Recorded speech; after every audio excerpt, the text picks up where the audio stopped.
So he's got one eye, right? Right. So if he blinks, he can't see anything. I mean, everyone... When everyone blinks, they can't see anything. Oh, yeah. Good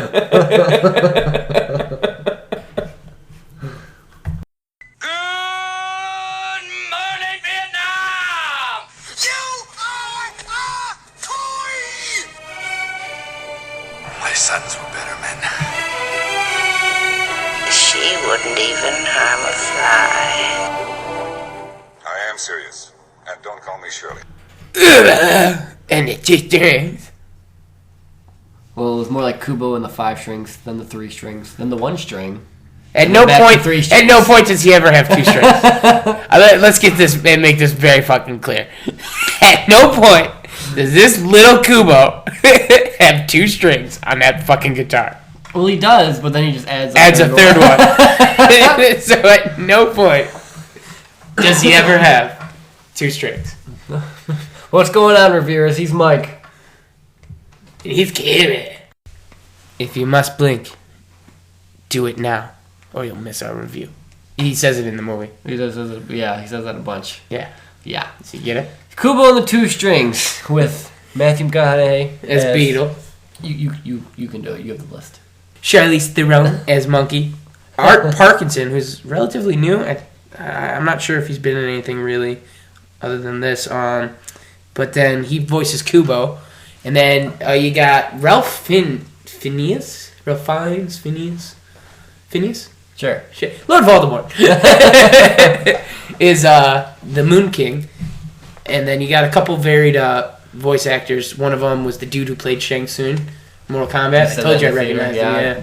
And then George Takei, who gives us... I can't believe that he had like 5 roles, or 5 lines in it. And one of them is just to say, oh my.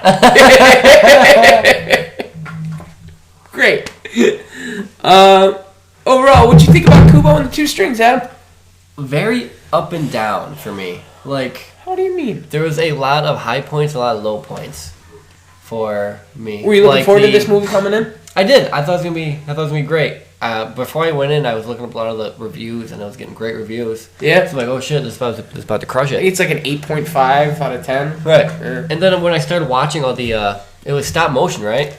Yeah, it's like the claymation animation style of stop motion capture. And it looked fucking fantastic. The animation is like how great. they did the water was crazy. How they did. I don't understand how it looked that real. The facial expressions, the movements was absolutely incredible. And I remember you turning to me during the theater saying, "Is that fish real? Like, are they using real fish?" I thought, when they're on the boat scene and they're chopping up fish, I thought they used legit fish. I mean, the fish itself didn't look real, but the cut up meat totally did. Not the fish itself, the cut up meat part. When you see it, you know what the hell I'm talking about. But. Yeah. I guess Rooney Mara voiced those Moon Sisters or whatever, yeah. So that's kind of cool. Love Rooney Mara. I love the Maras. What was this rated? As a PG? Oh, God. PG-13? It's a kids. It's got to be a PG, right? Alright. So if it's PG, dedicated for kids. Yeah, PG. This was not a kid's movie. This was pretty dark at some point. There's some pretty dark stuff in this movie. Kubo and the 2 Strings is about a young boy named Kubo. Thank you. Who has to go on basically an adventure to get this magical armor so that he can defeat the Moon King. That is the story in a nutshell. However, when watching the movie, it is literally that story dragged on for an hour and 42 minutes. It's very slow paced. There was a point when you turned to me in the theater, it was just like, oh God, this has got to pick up soon. It's got to pick up really quick. And then it did right there, yeah. As soon as I said it, the main villain the sisters come in, the Moon Sisters. And it just picks up from there. And that was super cool. But the best part for me, the best part for me, I guess it doesn't matter. The best part was how fucking, the fucking paper guy. What's his fucking name? Hanzo. Dude, how cool is that guy? Great work, Adam. He was running. My little hamster was running. Yeah, no, I wish you were in my head. I was like, this is my favorite part. It's a cool part, though. Oh, it might be my favorite. It's a pretty cool part. Anyway, my favorite part. That's how my head went and just... You liked Hanzo? Yeah, dude, all that stuff was cool with the music and control. Imagine see how they worked a little paper fucking guy? The animation and, how he was pointing and you turn him and you, point back and... Yeah, no, that was definitely funny. So cool. I agree with you. This movie had a lot of ups and downs. Pacing was definitely one. I really don't understand the strong positive reviews coming out of this movie. I feel like there were so many plot holes, given the fact they don't explain anything. It like for a good hour and a half after the movie, we were sitting there going, "So wait, did this mean this, or did they do this because that?" And again, this isn't a spoilers review. We don't want to give anything away, but just if you see the movie, you'll know what we're talking about. They don't explain certain aspects of the film that leave you sitting there going, well, wait a minute, how does that work? You had to infer in a lot of things where, like, later down the road you find out certain things and you gotta put those pieces together towards the front, like, oh, so that's why she couldn't do this, or that's why he couldn't do that, or that's why she did this, or that's why he did that. Yeah.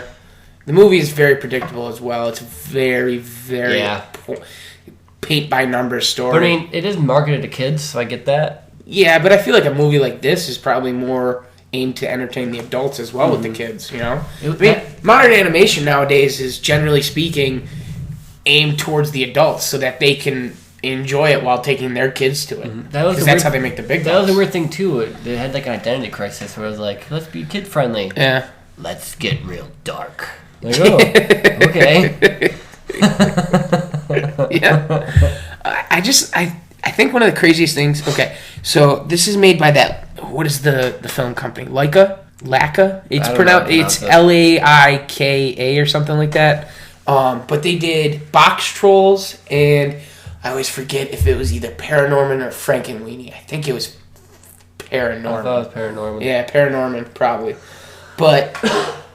They do those movies. All have made, decent amount of money. For each movie's been a $60 million budget because they do that stop motion claymation animation style, and it's it's great to look at. It really is. The scenery is amazing, but this movie did not make any money. Bombed. Yeah, Foreign made. If this movie makes its money back, it'll be lucky. It made $12 million in its opening weekend. I think it was under $1 million in foreign. Yeah, that's crazy. Just nobody went out to see this movie. I mean, this movie was... I really don't think this movie was marketed well. No. The box office, it's better than what the box office shows. I'll give it that. It's a lot of plot holes, I felt like. Or maybe we're just too dumb to pick up on things. No. Maybe we blinked and missed it. We must have closed one of our eyes and missed it. No, I don't think it was that we didn't understand. I really believe that they fucked up in certain points of the story here, just leaving stuff out that should have been there. The characters, Monkey and Beetle, are some of the funniest characters you'll see in a movie with the way they play off each other. Beetle is hilarious. Man, who would have thought Matthew McConaughey? Yeah, I mean, he can do anything. I don't Apparently. care. As long as he's talking, I'm okay with it. I just wanted one, all right. But he doesn't do that no more. Ever since he won the Oscar. If he wants another one, he'll start doing it. Yeah, I know, right? Give us old McConaughey. Make McConaughey great again. Alright, final thoughts. What would you give this movie? I think this is it's worth a rent. Go to like a rent box. Yeah. It's worth that. You don't have to see it in theaters. Yeah. I think it's worth a rent. Just don't spend that much money on it. I'm gonna... You know me, when it comes to like the big animation styles and stuff like that, I love that, but for me the story just wasn't there. I would say honestly wait till it comes out on TV. Don't spend money on this. It's worth just to see it physically because it looks beautiful. The scenery is gorgeous looking. So that's worth what did we pay for when we went? $10.35? Something like that. I would have much rather have waited till the $5 showing. Yeah. I don't think this movie was worth full admission. Or even this might even be in Netflix. Netflix and chill. Just on the budget that it's bringing in, but. Yeah. All right, guys, that was our review for Kubo and the 2 strings. Yeah. And did you think? Conveniently, they only had 2 real Asian actors voicing characters. Oh yeah, we mentioned that when we looked at the cast. We're like, this is all a bunch of white fucking people.